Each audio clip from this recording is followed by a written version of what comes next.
Welcome back, brothers and sisters. I am Braden. This is Langley Outdoors, the place where we not only talk about what's going on in the gun world, our beautiful country, fixing it together, and backhanding tyranny wherever we can find it. Hey guys, we're trying something new on this channel. We're just going to go ahead and destroy gun control talking points before they even take root. Yeah, did you guys know that new studies point to the idea that every 30 minutes in the United States, someone is shot with a gun? Yeah. We're going to tear this one apart. This is going to be fun. Everything will be linked in the description box below. Can't wait to hear what you guys think. And of course, make sure you hit that like button, subscribe to the channel, turn the notification bell on. Don't let YouTube get away with that pesky habit they have of taking your subscriptions. Just make sure it's active because they be doing it pretty hard. All right, guys, we're going to dive right into this. But before I do, let me say a word from my sponsor, Patriot Mobile. Guys, if you were looking for a company that put their money where your beliefs are and put together an incentive to give you 15% off for the life of your cell phone bill on the lines you bring over or start new contracts on, guys, Patriot Mobile is your move. There's a link in the description box below. I'm not exaggerating. You use the code LOA. This is an exclusive offer for my audience. You get 15% off the line for perpetuity. Until that line no longer exists. 15% off.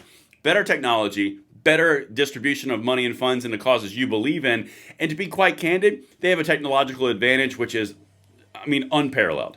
There's a link in the description box below. Code LOA, 15% off the line going forward. Check it out. Put your money where your beliefs are. All right. We are going to dive into this one, guys. Legitimately.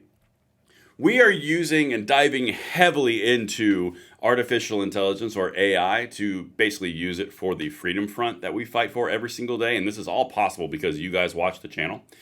But we kind of just destroyed one of their talking points before they got into it. Check this out. This was released about an hour ago. We've already got all the data points, the summarization, the outlines, the conclusions, the intents, all of it.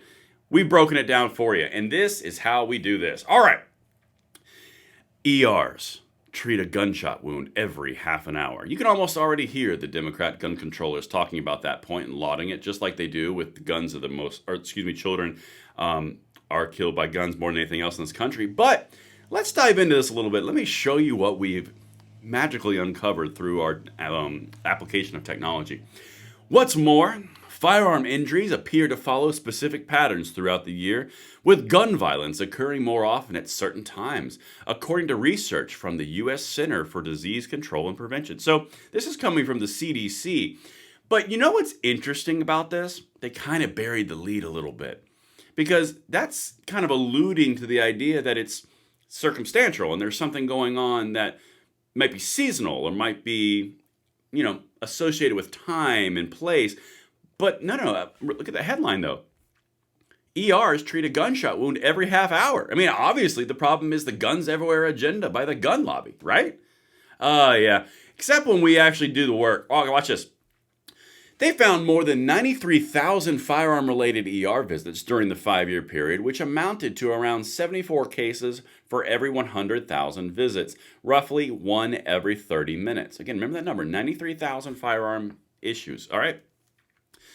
These findings support and expand on previous research demonstrating differences in firearm injury incidents according to the time of day, day of week, holiday status, and time of year, researchers wrote. Hospitals can use these findings to beef up ER staff during periods when more gun violence can be expected, researchers said.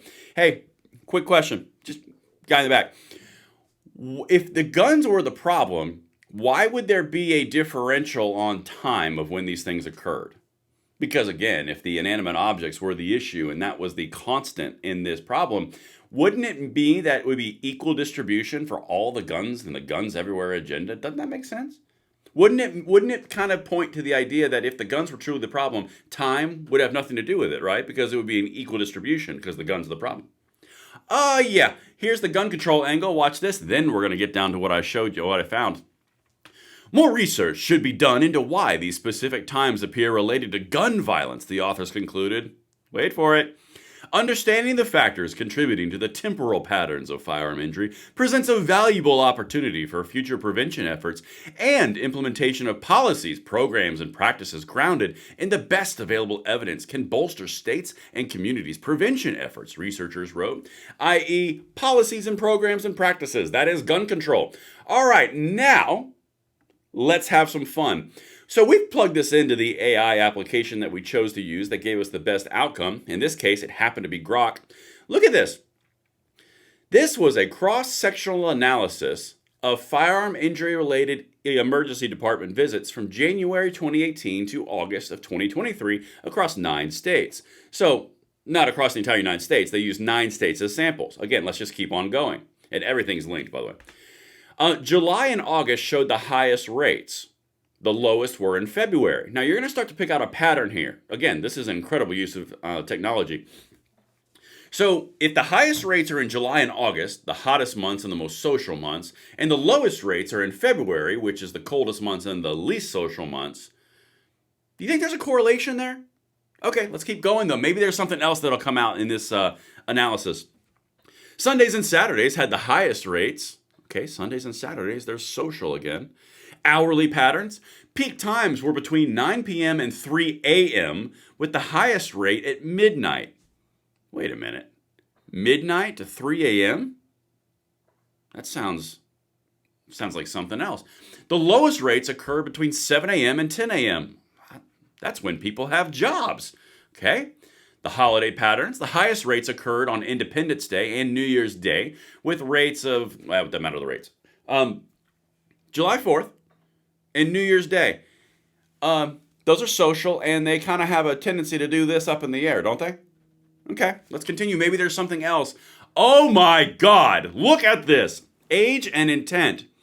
Young adults aged 15 to 34 had the highest rates, particularly for assault-related injury. Wait a minute.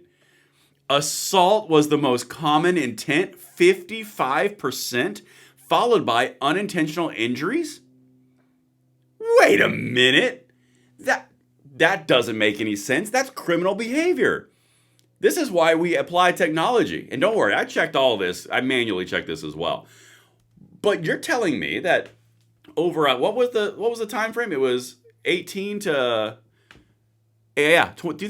to 2023. So a 5-year time span. We had 93,000 emergency department visits over nine different states. So 5-year span. And of the 5-year span, it happened during social times, weekends, midnight to 3 a.m., and 55% of them were assault related, and the other 35% were unintentional. Okay, and self-harm was 7%. Okay, so pretty much your whole gun control point just went out the window. Policies? How about you cut down on the 55% of assaults? Because that's criminal behavior. That's not a gun. Hey, oh my God, 35% of unintentional injuries? That means like NDs and accidentals. Does this seem like it's a gun problem? You correlate all this information that's tied together with social activities, social months of the year, times where people are typically social and can be inebriated and are doing up to no good. Isn't that weird? And 55% are assault related. I'll tell you what, I am flummoxed by this data, and there's lots more stuff on there too. But when you look at what I just showed you, and then you look at the headline here, ERs treat a gunshot wound every half hour. Shouldn't that read half of all gunshot wounds were related to assaults in 5-year span? No, we can't do that because then it would undermine the gun control narrative. Again, point back to everything I just showed you, and let's read the research summation again from the gun controllers. More research should be done into why these specific times appear related to gun violence. More research. You have everything in the story you just cited. Okay. Understanding the factors contributed to the temporal patterns of firearm injury presents a valuable opportunity for future prevention efforts and implementation of policies, programs, and practices. Hey, I got an idea. Why don't you knock out 55% of this number, which would bring you down roughly to around 49,000 instances over a 5-year span by getting rid of assault? I don't know. Weird. Anyway, That's one of the applications that we're working on with our new AI tools that we have. We're applying it very heavily. Let me know what you think in the comments field below, and I will see you on the next one. I'm Braden. See you later.